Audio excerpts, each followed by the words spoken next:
In this video, I'm going to talk about addiction, and I had a conversation with a friend of mine about. I said, there's a lot of viewpoints and perspectives that have been developed inside of me about a lot of previous experiences and what I see other people experience. And so, this vlog is about addiction and a lot of things we're addicted to.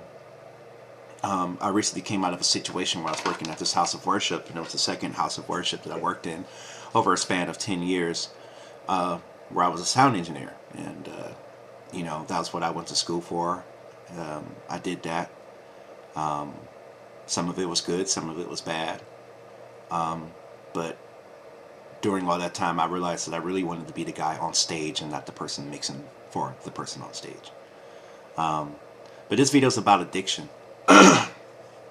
And when we think about addiction, we think about alcohol, drugs, weed, crack, cocaine. But there are other addictions going on, and the one I'm going to focus on is church addiction. I think that there are people out there who are addicted to the church they go to, that there's a chemical reaction going on when they step into the walls of the church that they like and smell the pews or smell the carpet. I think that's like food. That's like a sugar. I think there's something going on, because there are people out there that will really go to any lengths to defend these places of worship, whether they're right or wrong. I think that people can get a dopamine kick out of the community that they get out of that. And this is not me saying any of this is wrong. I'm just looking at it from a perspective, from a no-fat perspective, as far as like how our brains are wired to get certain dopamine kicks. So, for instance, there's a situation where, say, a person likes to go to this church and the main pastor isn't there, and they're disappointed because there's no other minister at that church who ministers like that main pastor, because the main pastor that teaches at that church provides the dopamine kick that person likes to get from going there, who says a sermon in a way that they get a high from. Same thing with praise and worship. I think that there's a certain level of dopamine addiction and kick out of that. I definitely don't have any issues about praising God or worshiping God. I just think sometimes it's hard to tell, is it a dopamine kick you're going after, or are you really trying to worship? There's a certain aspect of, I want to sit at this certain chair because the likelihood of me hearing the word said in a certain way or getting a experience a certain way and getting that mental kick going on, I got to sit here.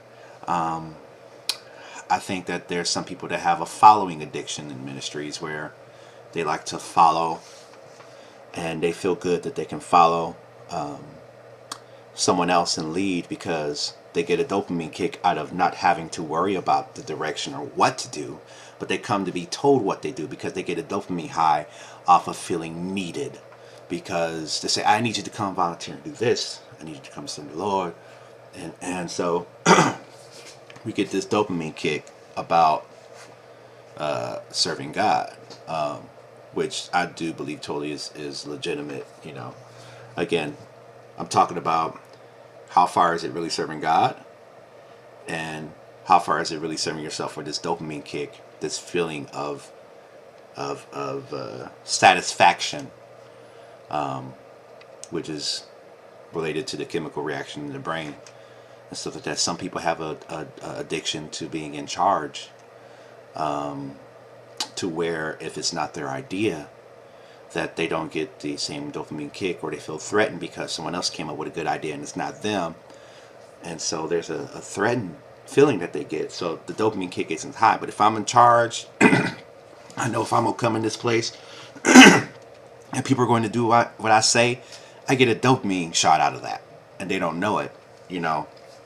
So it just really makes me look at what are the chemical responses. Of course, there's no scientific study about people's experiences in church, because most of it is about, I go to church to serve God and to fellowship with other Christians. I understand the language. That's good. But again, sometimes I have to wonder, because sometimes those interactions that I see Christians do are absolutely illogical, and some of the things, the way that I see that they treat people are illogical. I even believe that there's somewhat of a weight racism in churches. And there's also, I believe, a health neglect and a reward of health neglect in churches, because I look at a lot of worship leaders. Well, I just put the example because it goes so deep. I mean, there's been situations where I see that the heavier set people in ministry are not listened to so well as the persons who are skinnier.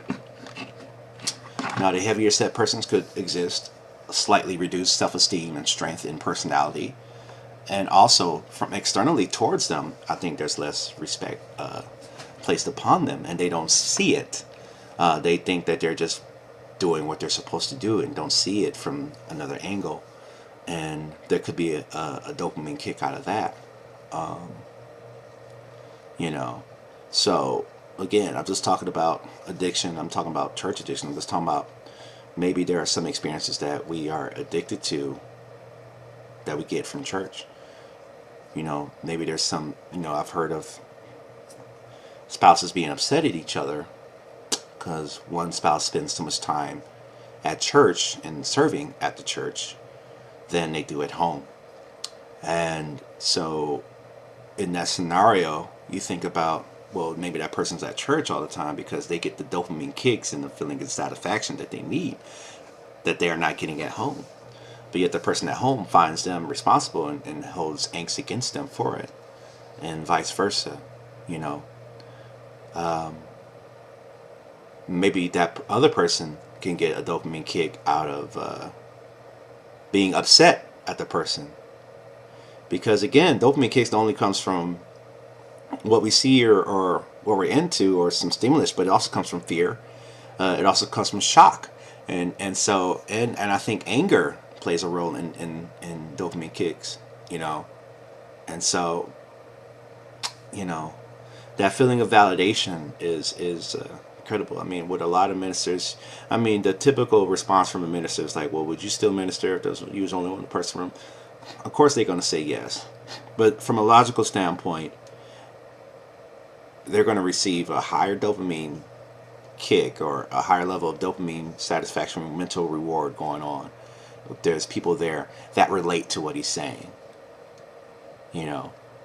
So I think that ministers could have somewhat of an addiction to attention from a congregation under the guise of, well, I'm serving God. Which is nothing wrong with serving God. I just think that it's hard to know or tell, and it's based on the individual. Are you really serving God, or are you addicted to a chemical reaction in your brain? So, it's kind of, it just makes me very watchful of my future church endeavors or stuff like that, because I don't want to be addicted to a personality. But could that be the very thing everybody keeps coming back to encounter? Do I get this little satisfaction working God because of how you lead me into it? There's some addiction. I definitely do believe there's some addictions going on that's comparable to high-speed internet pornography and food, pornography, church. That sounds so sacrilegious, though. But if you look at it from a logical standpoint, there's a chemical reaction going on in all of them, I believe. And I think our spirits can interact with that, and it's up to us as individuals to take full responsibility how we express those, take care of those needs and wants. To me, it seems like sometimes church can be just a day club, which is the opposite of a nightclub. We meet at church, and it's just kind of really puzzling. There are some churches that say they're progressive, but their congregation is only one race, or 99% one race.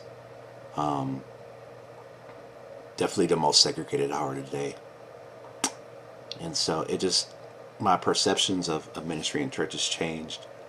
And I'm just looking at it from a standpoint of, I think it's great that it provides people a community, but it's not a perfect situation because there are some that get burned. And that's another thing. See, when someone talks about church, say, "Oh, you just been hurt," well, see, that's the thing. That's step one. You're not being sensitive to other people's experiences. The second thing is, just because it didn't happen to you doesn't mean it's not possible. It doesn't mean that it doesn't happen. It just hasn't happened to you. And so it's very important for us to be sensitive to other people's experiences and not to be so quick to write off. And I'm saying this to myself as a reminder because I really try more to be sensitive to other people's experiences, not so quickly judgmental, while at the same time stand on your experiences. If you feel a certain way, then be about that. Now, not everyone will be on your side, unfortunately. But that's okay, you know. So, that's just a quick vlog about it. It's not even that quick. But like I said, it's a vlog. This is a habit I'm trying to do. I'm trying to vlog the progress of my year. I really want change this year, and I think if I vlog about it, I think it's a tool that'll help me. Alright, but this is Dilly Vlog. Gone.